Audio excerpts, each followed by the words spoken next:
ځکه اشرف علي تنویر رحمت الله علیه لیکلي شپېتو کال نه چې څوک وړي په ده پسې مونځ مکروه دی څه دی مونځ پسې مکروه دی خیر د هغه رایه د دې سره زمونږ اتفاق نشته زمونږ د علماو هغه وایي د شپېتو کال نه پس انسان په ځان نه پوهېږي او داسې هم پته نه لګي چې څنګه دی کمزوری شي که نه داسې دا خبره نه وه کمزوری شي انسان حضرت تنویر رحمت الله علیه په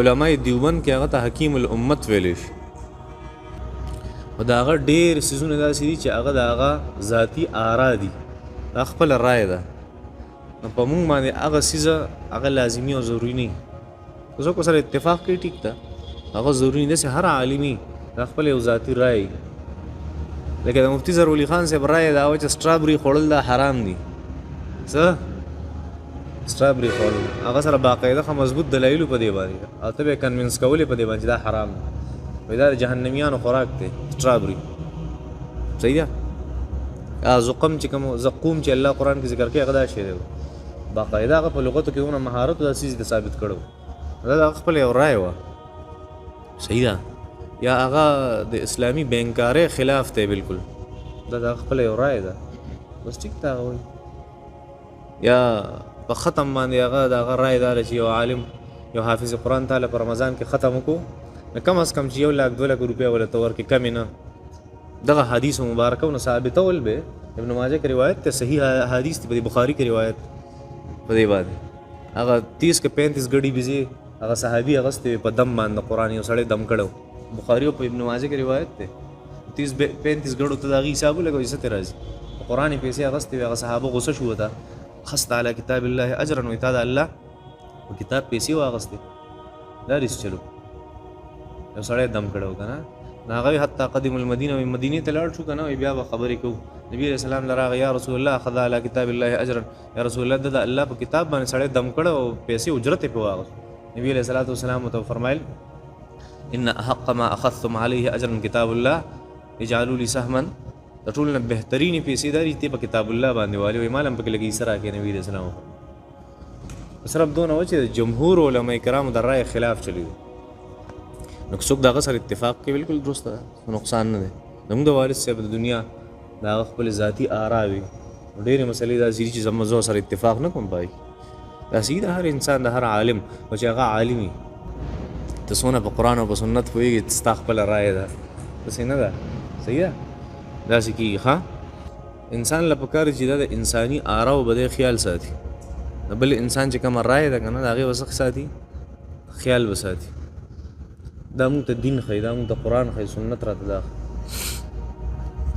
لکه اوس دا الیکشن تیر شو که نه دې نه مخکې مې ځکه دا خبرې نه کولې تاسو به وایئ چې چا دغه کوي که طرفداري کوي انسان به د بل د رایې څه کوي د هغې به خیال ساتي اصل کې دا رایې یو کېدی نه شي د کائنات په کائنات کې د انسانانو ځکه الله جل شانو دا ټول چې دلته خلک ناست یو دي ذهنونه د یو بل نه مختلف پیدا کړي څنګه چې دا فنګر پرنټس دي که نه دا مختلف دي د هر انسان دغه شان د انسان دا دماغ څه دي ډي ان اے مختلف وي که نه دغه شان د دماغ هم مختلف دي چې دماغ مختلف ته سوچونه مختلف نه راځي د هر انسان خپله رایې صحیح رای نه د هر انسان د رای د هغې به قدر کې صحیح ده او خصوصا مولانا طارق جمیل صاحب او یا دا نور علما کرام دي که چېرته د عمران خان باره کې څه ووي چې زمونږ د هغه سره ملګرتیا ده نو چا ته هم حق نه دی حاصل چې د هغه خلاف خبره وکړي ولې زه یم د علمای دیوبند دا ټول علمای دیوبند دي جمعیت سره که جمعیت علمای هند دی که جمعیت علمای پاکستان دی او دې سره چې څومره علمای کرام تعلق دی او هغه ځان ته دیوبندیان وایي هغې نسبت کوي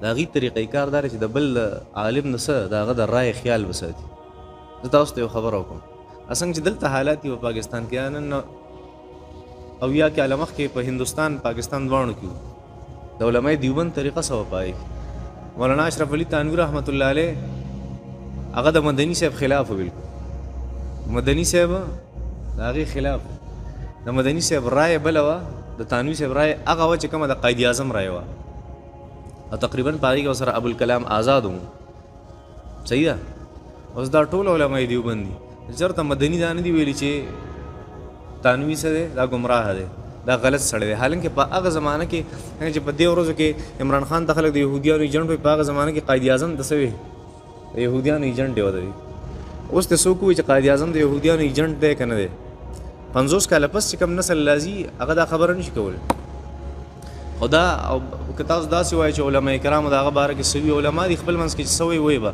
دا سیاسي فتوی د دې څه حیثیت نه په شریعت کې. څه فتوی؟ سیاسي فتو هېڅ شرعي حیثیت نشته. ښه دا یاد ساتئ ځان سره. نو علما کرام که هما سره هغه په خپل منځ کې اختلاف کوي، یو د آداب او د اصولو تحت به کوي. د انسان بل عالم یو رایه ده بس به تانوي رحمت الله علیه د قائد اعظم سره او ټول علما دیوبند بل طرف ته. آیا څوک په نن دور کې راپاسې دا دي وایي چې تانوي غلطه کوله، ملک آزاد کړی غلطه وه که ټیک وه؟ څوک ویلی شي؟ حالانکه ټول علما دیوبند بل طرف ته، دا یو دیوبندی جدا شو او بلکې لاندې خلک څه خلک چې هغه راپاسې دا وایي چې قائد اعظم د یهودیانو ایجنټ دی او د سره تانوي دی دام یهودي ایجنټ دی. نو مدني صاحب څه وفرمایل؟ دا زموږ طریقې کار نه دی دین اسلام. موږ ته دین دا خبرې نه ښیي، موږ ته دین دا خبره ښیي د هر انسان د رایې به موږ څه کوو، قدر به کوو. بس د هر چا خپله رایه ده. او ما نه هم چې چا تپوس کړی چا یې ووټ ورکړو، نو ما ورته دا ویلي چې ته په خپله پوهېږې ما ته ضرورت نشته، ستا د دماغو فیصله زه څنګه وکړم؟ الله دا حق تاله درکړی، ته به د خپله رایه به ته پیش کړې، ما له نه دی راکړې، ستا رایه به هم زه پیش کوم. دا څومره غلطه خبره ده. صحیح ده؟ چا ما نه تپوس کړی ما په دې پرېږي، ستا رایه ده بس ته پیش کړې چې چا څوک ته د ټیک ښکاري بس. صحیح ده؟ داسې وکړه. ښه صحیح ده. زما خپله رایه دا ده، زه په خپله ووټ نه اچوم. صحیح ده؟ پاتې شوه دا خبره چې کوم مولانا مفتی شفیع صاحب رحمت الله علیه که دا ویلي چې ان الله یأمرکم ان تؤدوا الامانات الی اهلها، چې دا یو امانت دی او شهادت دی او ضمانت دی او وکالت دی، پلان کې دا ټولې خبرې دین اسلام د فقه خلاف دي.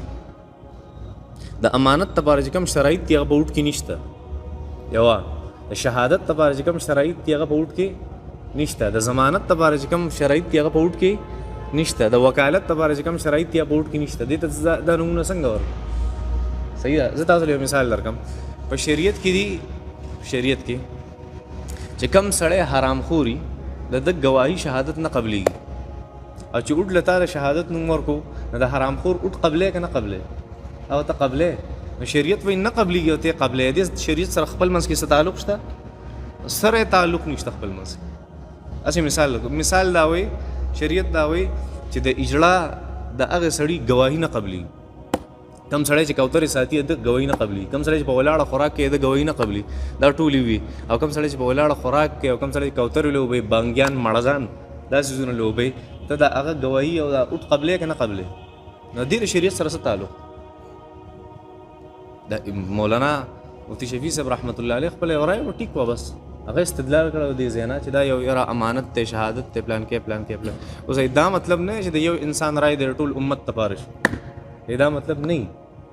صحیح ده؟ که چا د دې رایې خلاف کو چې دا اوټ ورکول دا ضروري دي، هغه ته هم داسې مه وایه چې دا ګمراه دی. صحیح ده؟ پوهېږې په دې باندې دا خبرې نه دي، دا ډېرو راسپړدو نه دي، خو صرف مې تاسو پوه کړئ. د یو بل د رایې خیال ساتئ. ښه، چا به یو رایې دي، چا به بله رایې. دا انساني مزاجونه د یو بل نه مختلف دي. رایې به خامخا الله جل شانو چې ته اول مکلف جوړ کړی د انفرادیت د څه شي، د ځان د ټیک کولو، د هغې نه پس بیا د جهان د سټ کولو، د دې څه ګرځولی مکلف نه. که ته په خپله ټیک نه او دا خبرې کې دا تفضل کې خیال لرې، او که ته په خپله ټیکي نه تاله بیا مخکې محنت پکار دی. څه پکار دی؟ محنت پکار دی. اوس چې ستا د وس نه بار یو سړی غلط کار کوي، ته مکلف نه دا ته چې د کوم څیز مکلف یې. یو مثال درکړم تاسو. زموږ شریعت دا وایي چې کله به مونځ کې ولاړې سترګې به نه پټې، ځکه سترګو نبي علیه السلام فرمایل د هر اندام خپله سجده ده، د سترګو سجده داره ته به د سجدې ځای ته ګوري. صحیح ده؟ امداد الله مهاجر مکی رحمت الله علیه هغه له یو مرید راغی، یو عالم، وایي ما بیګا خوب لیدلی. وایي څه؟ وایي الله جنت کې یو حوره راکړې په سترګو ړنده ده. امداد الله مهاجر مکی رحمت الله علیه ورته فرمایل وایي چېرته مونځ دې کړی، نوافل دې کړي او سترګې دې پکې پټې کړې وي. هغه ورته چې سترګې نه پټوم بیا خشوع او هغه توجه خرابېږي. نو امداد الله مهاجر مکی رحمت الله علیه ورته ډېره زبردسته خبره وه. هغه وي مونږ د سنتو مکلفه یو، مونږ د خشوع مکلفه نه یو. دا زړه دا زمونږ په څه کې نه دی، زمونږ په طاقت کې نه دی، دا کنټرول کو. خشوع زمونږ په کنټرول کې نه ده، خیال دی. او سترګې کلاول دا زمونږ په کنټرول کې نه. کم یو څیز چې ته مکلف یې هغه کار کوه، چې کم تکلیف پتا باندې الله جل شانو نه در اچولی، هغه کار نه ته بری. ښه، صحیح ده؟